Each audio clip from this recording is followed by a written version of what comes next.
I'm Catrill Holloway, and welcome to Adult Care Today with Denise Hamlett.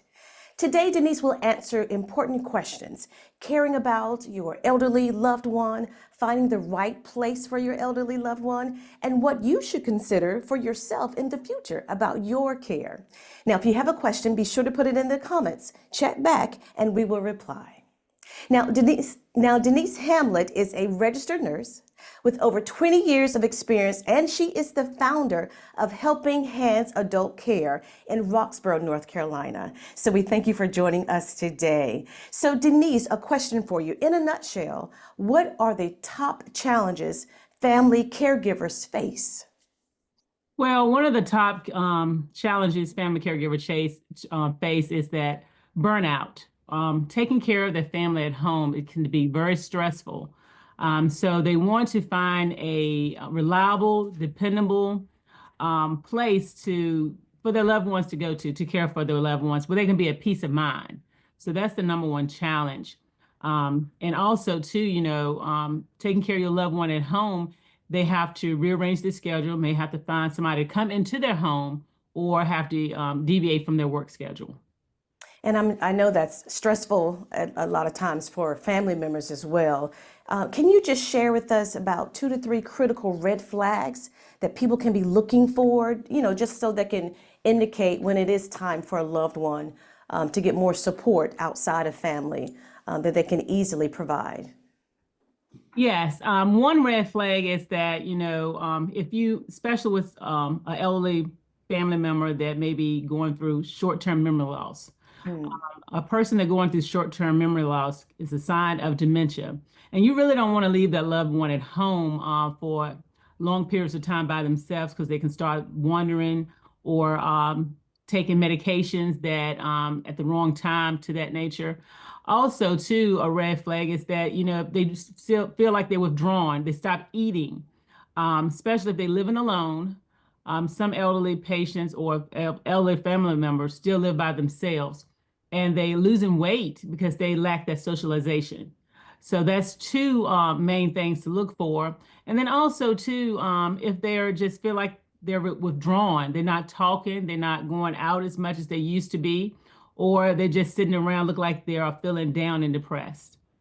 Mm. And you mentioned medication. That itself can be overwhelming to try to keep a track of all the medications themselves, or even for that caregiver, that family member, that loved one. Can you speak to what Helping Hands could even do, even in that aspect, to help out with medication?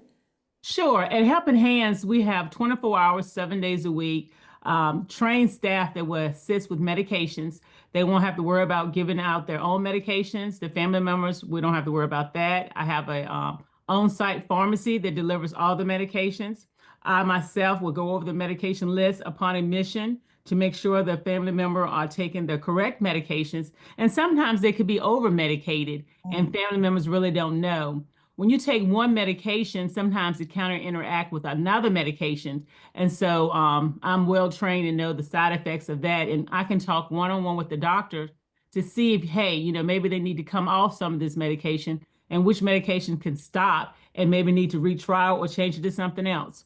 Medication also, some side effects of medication can cause short-term memory loss, can cause them to feel depressed and withdrawn from their family members. Wow. And I know, again, it can be very daunting to try to figure out where to place their loved one, what to do, and how to do all of that when it comes to the medication. Are there any questions that family members should be asking when they are searching and looking? Like, what are some must-ask questions that they should pose when considering an adult care home? Well, the first thing, at Helping Hands, we are a family care home. We're a small setting. A person who's showing short-term memory loss, they don't need to be in a big facility, because they have to see different people every day. Every day somebody's changing, staffing is changing. At a smaller facility, you get to be a family and you get to see the same family member every single day. So it's more calm. It's not a lot of chaos. Also, when you look, and don't look outside to the big what to do's or the chandeliers when you come in. You got to get behind the scenes. ask them, how many CNAs or PCAs do you have caring for your loved ones there? Now, in bigger facilities, you might have one CNA to maybe 12 to 13 residents. Okay, for a short-term memory care person, they may feel overwhelmed when they call the bell or may get lost. It may take anywhere from 30 to 45 minutes for someone to come and assist them. So my key thing is, when you're going looking for a home or adult care home or senior center for your loved one, ask what goes on behind the scenes. It's okay for the piano be in the grand hallway and, serving elegant meals, but the key thing is, will your family member be taken care of? It should be 1 to 6 patient ratio where your loved ones will be able to get that one-on-one connection with the caregiver, the care team, and also you can be at peace. You want to find a facility that you don't have to be worried, oh, is my mom going to be taken care of, or is my mom wet or dry? You should be at peace when you place your loved ones in a facility. Not only you, but your family member also should feel at peace. They should feel at home, a home away from home. And I love that even at Helping Hands, family members can come by and visit. They can call. So you want to even promote that that connection day in and day out, so that they can feel assured. I know many times family members are very overwhelmed and stressed, just to kind of how to put all these pieces together. Can you speak to like the single most important thing family members can prioritize when making these decisions? Well, the first priority is to make sure that your family member will get the care that they need. Whether it's memory care, skilled nursing, or assisted living, you want to make sure that when you choose the place for them, that is the right place. And don't go to places because of what their signs outside say. Go on the background. You can actually Google and see what type of stars there are. If they're 2-star and below, I would not put my family member in a place like that. But also too, you have to talk with some of the staff members, talk with the DON, the director of nursing, talk with the social worker, also talk with the dietitian to see exactly what type of meals that your family member may like. And, some facilities, they don't give out enough food to the residents so they can feel full and be able to thrive. So you have to look at all aspects of that. And the key component with assisted living facilities is that do your research. Google them, go in and talk to 1 or 2 of the members, the care team there, and find out, are they going to equip your family members' care plan, say if they like flowers, or if they like reading, if they like going out social active, will they incorporate that into their care plan so they can continue doing it? When you admit or your family member thinking they're losing their independence, it's very hard on them. So in Helping Hands, I try my best to incorporate all the things they used to do when they were at home so they won't feel like they're losing their independence. They're actually not losing their independence, they're just gaining their extended family. Wow. And I know at Helping Hands, you take them out on different activities, different locations. You connect with them spiritually, emotionally, and mentally. You have like Bible study there. What are some other activities or amenities that you have at Helping Hands? Well, we, as you said, we do have Bible study, and I know everybody may not be spiritually sound, and so we don't make anyone come to any of our activities or any of our outings. We go fishing, we go plant flowers, we go to the greenery, we go to the Halifax County Fair, we go look at the different activities in the community. We go to the 4th of July parade. We go to the Christmas parade. Actually, for the last 2 years, Helping Hands have had a float in the Christmas parade. We also go out to eat at least once a month. If they want to go out shopping, we take them shopping. If they want to go out grocery shopping for their own food, they can do that as well. But at Helping Hands, like I said before, we try our best to incorporate anything that they used to do at home. We try to incorporate it in their care plan so they don't feel like they're being left out. A lot of the residents love to play bingo. We do the bingo. Also, we have a senior center right down the road from us, maybe like 5 minutes. We take them by there so they can engage with other senior citizens. We also do exercise. Some people like to walk outside. We have our staff there that walk. We go up to the Huck Sandsbury Park. We walk around the park as well, and we have picnics. We have cookouts. We have celebrate everybody's birthday. Is a special day for us at Helping Hands, and everybody gets celebrated. I do recall this last month in March, one of our residents there, he had never had a birthday party, and we celebrated his 85th birthday. And then unfortunately, 7 days later, he passed away. So, you know, we're just family oriented all the way. Wow. And I believe even just, celebrating that where you said he never had a birthday Never before, had a birthday that party. was something that really ministered and spoke to that person. You know what I mean? Even before he was able to leave us. So no, thank you for saying that. And remember, everyone, if you have a question, to please be sure to put that question or your comments in the comment section. We'll check back and we will reply. So Denise, just want to share also with those that are searching, that are looking, that are so concerned about where to place their loved ones.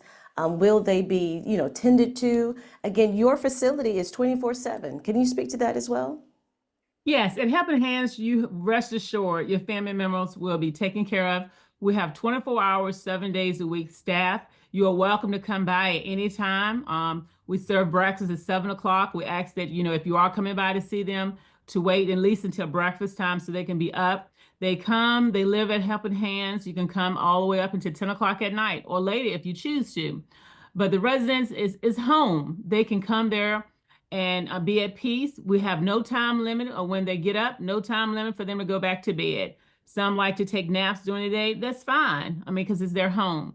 But we do encourage them to get up and come to the socialization area where they can watch television, interact with the other residents. We serve 3 meals a day, 3 snacks a day. We also have a licensed dietitian to do our menus as well. We have outings, as once again, like I stated before. And we also have people to come in to volunteer to do arts and craft. We have family members who actually have started coming in now, calling out bingo, doing arts and crafts with the residents. And if you're looking for a place that you can rest assured that your family member will be loved and taken care of, call us at Helping Hands. Because one thing about Helping Hands, you do have a registered nurse who is myself that will be there 24 hours, 7 days a week. Even if I'm not there, I'm on call all the time and can make sure that your residence is loved. If you cannot come, we do have a echo show where you can FaceTime your resident. Talk to them one-on-one. You can see them. You can see what's going on. You don't have to use the telephone like everybody else normally do. And I know some elderly residents, they're not able to use these smartphones. But hey, I have made it available for them. You can call the number and you can watch and look at your family member all during the day and all during the night if that's what you choose to, so that you may have peace of mind that your loved one is being taken care of. Wow. And Denise, share with us a little bit about your residents, their families. Like, what is the feedback that they're saying about having their loved ones at Helping Hands? I will say one of my last residents that I just had, he's been there now a year, and his sister did a testimonial, which is on our website as well, that when he came, she wasn't expecting him to be there for 3 months. He thought that he would have passed away. But now he came to me in a walker. I'm sorry, in a wheelchair. Now he walks up and down the hallway. He takes care of himself. He still need a little assistance with bathing, but pretty much, he's running the show and Helping Hands. And that's what we do. We encourage them to get up. He was self-drawn. He was at home. He didn't want to be with anyone. And now he just one of our key players at Helping Hands. He motivates others to come up and play activities. He motivates others to come up to watch television, to go outside. On Sunday, we had, with all the wind, we went outside and we had kite flying, and the resident really did enjoy that. So it's just that, the family members there really, really think that Helping Hands is the place to be. But don't take it from me. Go on to Adult Care Today and look at some of the tutorials, and you'll be able to see exactly what the family members say about Helping Hands. No, I love that. And thank you for sharing that story as well. Hey, Denise, what's your why? Because you seem so passionate about what you do. Where did all this come from? Well, my why. It's not my why, it's my who. Um, Mm, God chose me to be a nurse. I had no desire when I was coming up to be a nurse at all. I actually was planning on going into the military or be a state trooper. But I went to work at a long-term care facility in 1990 and I fell in love with it. So I tell everybody that I didn't choose my profession. God chose me for the profession. And I love it. I love it. I love it. I love it. I go to work every day thanking God for placing helping hands and the caring heart that I have. My mother, she's also was a caretaker. And I think I get some of that from her. I'm the baby out of 11 children. mm. And so she took care of us as well as other people in our community. But it's just a compassion you have to have. And I tell all nurses that if you're going into nursing for a paycheck, don't go. You have to have the heart. You have to have the compassion. You have to have the love. You have to have that driven spirit that, one day we all will get old and we want to love everybody as we want them to love and treat us as we get old. Not only that, have compassion because every senior, they have paved the way for us in some form of fashion. So I take this opportunity. My mother and my father has passed away, but every day I have a different mother, a different father give me that leadership, to give me that wisdom, that knowledge to help me to grow into the young lady that I am now. So once again, my drive comes from God above. He put this compassion in my heart and I have to spread it to everybody that I can. And I love it. I love it. I love it. I love what I do. I really do. Wow. And thank you for saying that, Denise. And even I believe that, you're being very purposeful, used, and destined to be in the Roxborough area, even in the surrounding areas in that region, because there is no other helping hands like yours. So, again, on behalf of, just your residents and their family members, what you do, it is just being so much embraced. And I know that they're so appreciative and grateful for you. Hey, again, Denise mentioned that you can check her out. You can check out the website at www.adultcaretoday.com, and you can follow Denise on her Facebook, and you can even call Denise. You want to share the number that people can reach Yeah. out to you on? You can reach me at 336-504-9564. Anytime, day or night, I will most definitely answer my phone. And if not, I will return your phone call.